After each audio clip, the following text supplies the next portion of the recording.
Hei hopsti, teen veel ühe väikese video, mis puudutab maanduslinasid, tekke, matte, patju, kotte, mida iganes.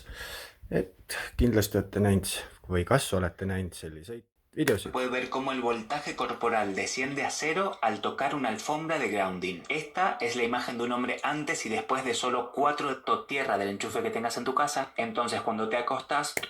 Sedasi ei ole elektrisüsteem tehtud, et pistikupesast läheb otse maasse või selliseid videosid. In this clip, you can see how the body voltage drops to zero when touching a grounding mat. Up to just 4 days of sleeping grounded. Grounding lets the body absorb electrons from... Ja kindlasti ei ole mõistlik voodi külge panna pistikupesi ja vedada kaableid. On üsna segane see video, mis mõtet on maandusmatil, kui sul on pistikupesa voodi küljes ja voodi all jooksevad kaablid. These electrons help calm molecules and reduce inflammation. Right now, Grounding Essentials is running a 50% off sale of their... Ja ka see ilus tore pilt on tegelikult vale. Ja täna vaatamegi lähemalt täpselt seda sama fenomeni, miks on nii, et kui puutub käega matti, siis läheb nulli. Seda näidet on väga lihtne järgi teha, mida kasutatakse igal pool turundusvideodes ja põhimõtteliselt body voltage ehk kehavinget tekib sellest, kui meil on elamises tavalised elektrikaablid, pistikupesad, juhtmed igal pool, siis meil on elektriväli tekib ja me saamegi mõõta voltidena, palju see väli inimkehasse tuleb. Ja teeme sama asja, mida näidatakse nendes videodes.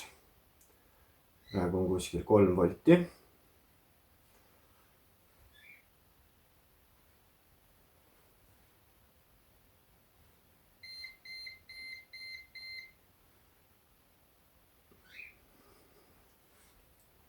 Ja kui ühendada ka oscilloskoop linaga, siis juba näeme, et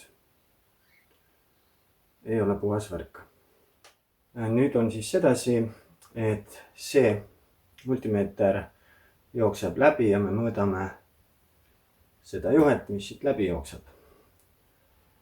Praegu on 2,2 volti ja kui lähen siia, siis vaadake, mis toimub. See läheb alla ja see läheb üles ja tuleb enam-vähem võrdne, sest takistus on sama. See tähendab seda, et väli läheb ikkagi läbi keha maandusesse ja maanduse õigem nimetus on kaitsejuht. Kui sinu kodus on madalsageduslik elektriväli ja mis tuleb tavalistest kaablitest, pistikupesadest ja nii edasi, siis tuleks vältida igasugust kokkupuudet elektrisüsteemiga ja maandusega ehk kaitsejuhiga. Lisaks sellele on kaitsejuhis ehk maanduses võrgumüra. Ja miks siis see läheb nulli, on väga lihtne, sellepärast et üks ots siit pannakse kaitsejuhti ja samamoodi ühendatakse testri teine ots kaitsejuhiga ja mida sa mõõdad, siin ei olegi midagi mõõta, kui ollakse ühel ja samal potentsiaalil. Ole teadlik ja eks igaüks saab oma järeldused ise teha. In this clip, you can see how the body voltage drops to zero when touching a grounding mat.